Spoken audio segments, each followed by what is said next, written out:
Don't play with it, don't play with it, don't play with it. Come on, baby, don't play with it, don't play with it. Salam li ngeen dégg nii Lola Brooke Kikoumou rappeuse bu bees la moom tamit moom nag mu ngi sokkee ko New York City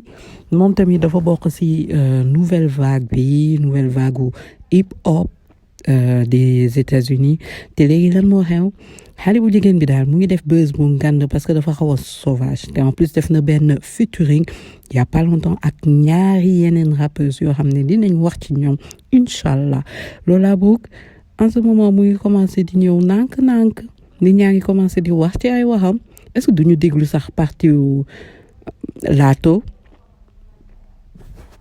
ak Young Miami naa def benn spécial Young Miami parce que Young Miami il faut ñu jël temps pour moom